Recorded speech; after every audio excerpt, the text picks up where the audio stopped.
Welcome to English. Let's jump right into today's lesson and expand our horizons together. I have never attended an international school, nor have I ever lived in an English-speaking country. But by learning English on my own in a lazy way, I managed to achieve a pretty good level in English, I would say. Learning English is about sharing ideas, connecting with others, and improving your life. And this is what so many schools get so wrong. I remember studying English in high school. It was all about memorizing the rules and words so that I could pass some test. The few speaking opportunities that I did have were just so unnatural. Have you ever had the opportunity of feeling more frustrated when you leave your class than you were when you got there? Now, time is our most valuable resource, so you need to spend your time and energy wisely while learning English. I actually also completed my bachelor's and master's degrees, which were instructed in English. But today, I want to share with you guys more specifically about how I learned English by myself in a fun and lazy way. So, let's get right in. First step. Watch YouTube videos or any other media you prefer. Watch it without English subtitles first, for at least, I would say, 35 minutes a day for about a week. You might be wondering why. Why without English subtitles? Because personally, I find it much less stressful to watch videos in the beginning without subtitles. It can be overwhelming sometimes with so many subtitles, so many new vocabulary words, and so on. Remember, we are here to have fun, right? We are here to enjoy the language learning process and to enjoy our life. So let's not overwhelm ourselves in the first week of learning this language. Another important reason to watch videos without subtitles is to try to develop your language sense from day one. So when you are watching the videos, try to focus on how this language is spoken by people, tones, rhythm, and also how people speak English, their facial expressions, their mouth movements, their body language, and so on. Have you ever heard the statement that our personalities shift when speaking a different language? Step number 2. After watching videos without subtitles for about a week, it's time to turn on your subtitles and watch with English subtitles. I usually prefer to watch videos that are less than 10 minutes long. Otherwise, I find it quite easy to get overwhelmed as a beginner. Even without knowing the language, a familiar topic like this would help me immensely in understanding the context and also in guessing the meaning of sentences and words. Third step, pick a shorter video that you love watching and repeat after each sentence of what the speaker said with emotion, as if you were the speaker yourself. This is very important. You might wonder why with emotion.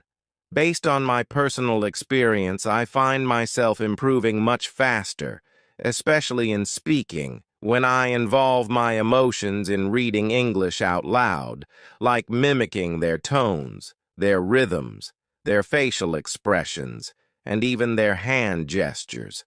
I remember when I was a teenager, I loved watching Maya Higa's content to the extent that I even memorized the whole scripts of some of my favorite videos and acted them out myself.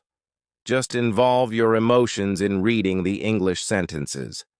It is also much more interesting and fun to do that. At least, that's what I felt. You might be wondering, do I look up new words when watching videos? Well, yes, sometimes I do, but only when I feel like doing it, and only when I'm curious about a certain word.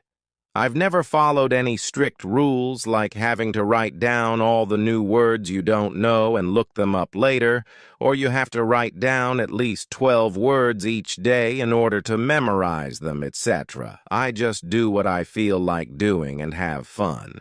Step 4. Best way to improve speaking skill. Honestly, you can talk about anything you want. Like anything.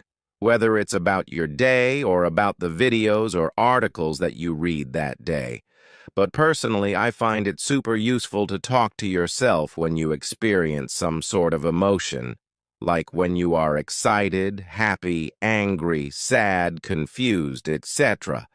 I find it very funny because whenever I run into some crappy situations that make me really angry and want to complain a lot, I usually, all of a sudden, become really good at English speaking when complaining about things. LOL, but I guess it's a good thing. So, I think, in general, just involve your emotions when you speak and learn English. It is very helpful and effective in improving your English skills in general. Step number 5. Great way to improve your writing skill. Congratulations on reaching this stage after you have been doing steps 1 to 4 for at least 1 hour a day for approximately 6 months. Well, it depends on how much time you spend on English each day, so it could be longer or shorter than 6 months. But anyway, if you have reached this stage, you can start incorporating reading English novels into your English learning routine. Just pick one novel that you like and that you can understand at least 58% of. Otherwise, it wouldn't be fun to read. I would recommend reading fiction over non-fiction like novels because books in general have very few pictures, right? As a language learner, it can be quite difficult to digest sometimes, and it can even be a bit boring. But usually novels will keep you engaged with the story. At least that's what I find to be quite effective in helping me stay focused. If you are already in or about to join an academic environment that would require you to use English, I would highly suggest reading more English books. I find it very helpful in improving my grammar and writing skills. I think the foundations I built through reading English books helped me significantly in writing English essays and my graduation thesis for both my bachelor's and master's programs. Step 6. Challenging but very effective method. Last but probably the most challenging step. Are you ready? Yes, I'm ready. So, to put yourself in an environment or situation that will require you to use English. For example, I decided to join a bachelor's program that used English as an instructional language. Of course, you don't need to do a program like this in order to improve your English. You can, for example, join an online course with a subject that you are interested in, which is instructed in English. Or you can find a language exchange partner with whom you can talk about casual things using English. You could join a meetup where everyone is required to speak only in English. Or, if you are working, you can try to seek any opportunities you can to interact with English-speaking clients, whether via email or video chat. You can also do like me, film videos in English and post them online. I'm not inventing anything. All of this is from scientific research. So you memorize a sentence or you memorize a dialogue, and this memory of that sentence and dialogue is going to be readily available to you for everyday use. You can use it in different contexts, and so this is a very, very effective method for learning to speak. Now, how do you learn English through writing? The answer here is that there is an activity that is pretty good. You read about a topic, right? For example, about chess or about tennis. Whatever it is that you like or that you want to write about. You read about it, and then you write about it. First, you read, and then you write an essay or at least a paragraph about it. Then, you get some feedback from a teacher, ideally, to point out the mistakes that you made and where you could sound more natural and where improvements could be made. If you want to get a teacher, I know that some people might not be able to afford one because it does cost some money, but nowadays it's pretty affordable. I'm going to put some links in the description again if you want to get some teachers to give you feedback and so on. All right, so this was output. Now, the third category, fluency development. Let me explain to you what fluency development is. When you listen to English or you speak English, there is a time component. Native speakers of English speak pretty fast. I talk pretty slowly because that's the way I talk. Even when I speak in French, I speak pretty slowly. But most people who speak English speak a lot faster and don't pronounce things as clearly as I do. So you need to get used to that. You need to get used to people speaking fast. The same thing applies to you when you speak English, right? You're not going to speak super slowly. It's important to speak at a reasonable speed. The same thing when you read English. If you're too slow, it's really annoying. When you write English, if you're too slow, it's really annoying.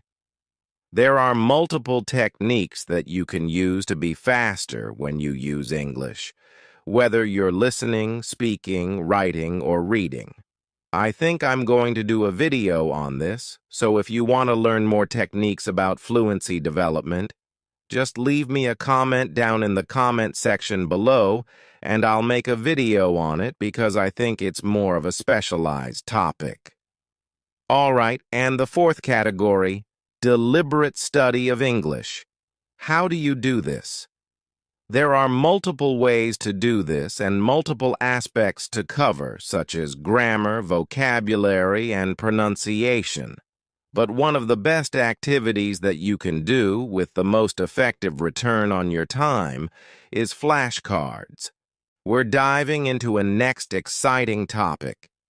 Can you really learn to speak English without moving to an English-speaking country? Spoiler alert. Absolutely, yes. A lot of my students ask me if it's possible to become fluent in English without living in the America or another English-speaking country, and the answer is a resounding yes. I'm going to share 5 creative ways my students have successfully learned to speak English naturally while staying right where they are. So if you're eager to improve your English speaking skills, you're in the right place.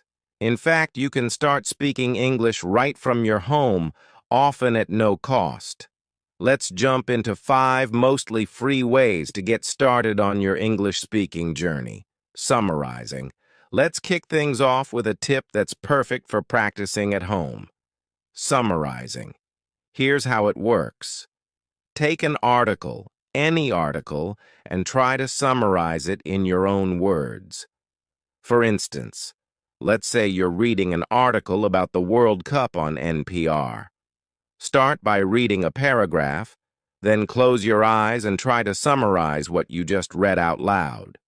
For example, if the article says, "The first week of the World Cup is arguably the best," you might summarize it by saying, "The author thinks that the first week of the World Cup is the best in his opinion." This method helps you practice using new vocabulary and sentence structures while speaking spontaneously. You can also use this technique with audio materials.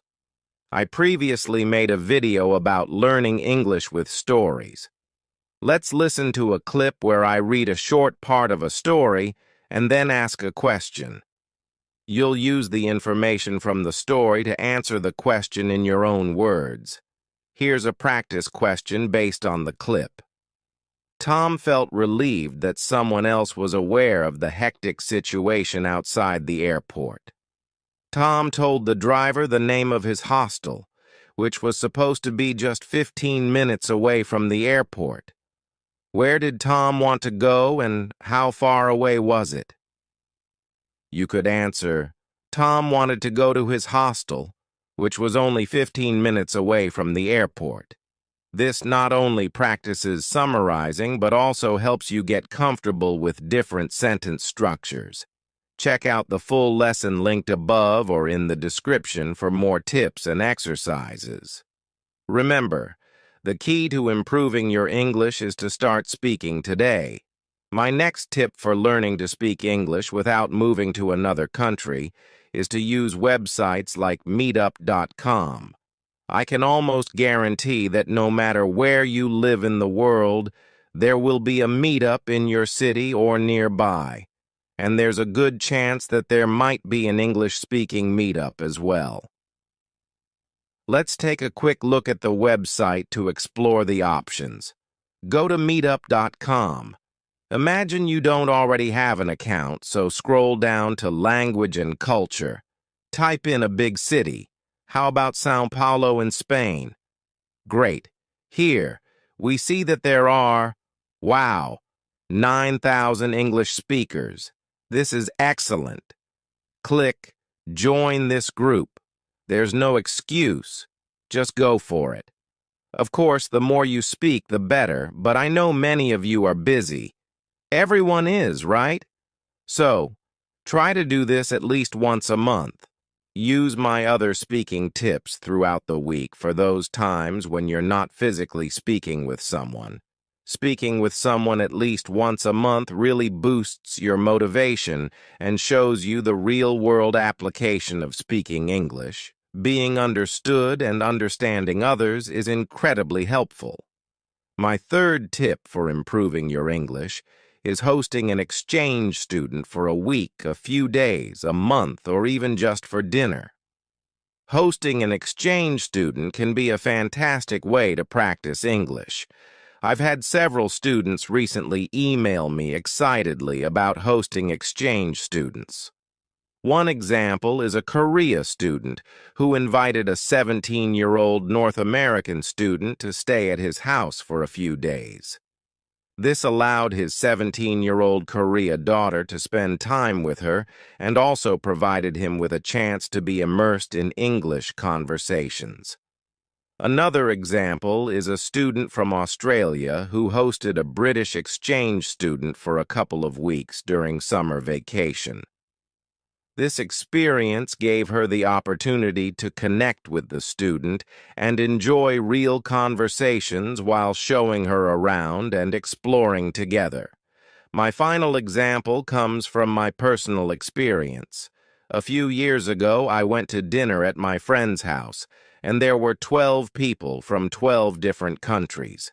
She had invited people from the local community who didn't have a place to eat dinner, whether they were visiting, studying at the local university, or just seeking connections. The common language at this gathering was English. Everyone shared their conversations and enjoyed the dinner in English. You don't need to host someone in your home to have this experience. Call your local university. They're usually willing to help students connect with local families to make them feel more integrated and comfortable. You can host students for dinner once a week, once a month, or just be a contact if they need someone to talk to. Contact your local university or search for local student exchange programs online. Being proactive, taking action rather than just passively watching, is what will help you improve your English without spending thousands of dollars to move to the America. My fourth tip is to get involved in your community, especially in places where tourists gather. For example, if there's a festival or event coming up that needs volunteers for the information desk, this is a great opportunity. When I visited other countries and needed help, it was incredibly comforting to find someone who could speak English at the information desk. If you volunteer at a festival, an event, or even at an English pub, Irish bar, or American restaurant, you'll likely encounter English speakers. Engaging with your community and finding those opportunities to use English can be very beneficial. So, take advantage of these chances to practice and improve your English. My fifth tip is to speak with someone else online, but there's a crucial point here. Do it safely. Never share your Skype ID, WhatsApp phone number, or email address in YouTube comments or other public forums. There are many bots and scammers who prey on this information, leading to spam calls and emails. Instead, use platforms designed for language exchange, such as language exchange websites or apps. These platforms connect you with language learners safely and effectively. Be proactive and use these tools to practice English without falling prey to online scams. Let's imagine you just watched a video about using should have. You can watch it here. Suppose someone commented, "I should have started learning English with Anissa earlier." It's a great comment, and you feel a connection because you think the tone thing. You also should have started earlier. You can respond to their comment by saying, "Oh, when did you start learning English with Anissa?" and add, "I agree, I should have started earlier." This is a great way to start a conversation and build a connection.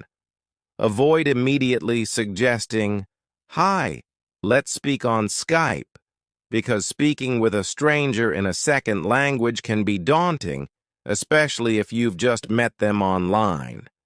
Instead, engage in a few comments back and forth to get to know each other. After exchanging 4, 5, or 6 comments, you can suggest connecting on Facebook. "Hey, do you have Facebook? Let's connect." Share your Facebook name and send a private message to continue the conversation. And remember, if they're a beautiful girl or a handsome guy, be respectful and polite. Avoid coming off as creepy. Many of my students in the Fearless Fluency Club connect daily via Facebook Messenger, Skype, and Google Hangouts.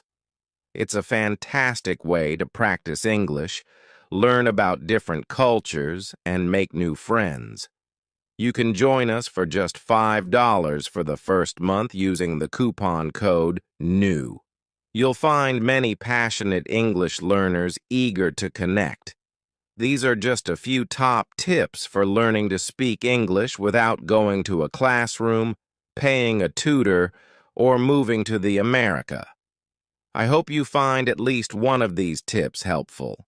Remember, the key is to always be proactive. Even if you move to the America, you would still need to be proactive to improve your English. Many students in the America struggle with English because they don't actively seek out opportunities to practice. You clicked on this video to improve your English speaking skills, so be kind to yourself and take action. Now, I have a question for you. Do you have any other creative ways to speak English naturally without leaving your home country? Share your ideas in the comments below. My advice to you is to keep trying and to keep pushing through even when it gets hard, especially if you care about this. Being fluent in a language that is not your own is a difficult thing to accomplish, but it's not impossible. Anyone who is passionate enough and has enough motivation can do it. Thanks for joining me today on English. If you found this lesson helpful, don't forget to like, subscribe, and click the bell icon to stay updated with all our latest videos. Keep practicing, stay curious, and I'll see you in the next lesson. Happy learning, everyone.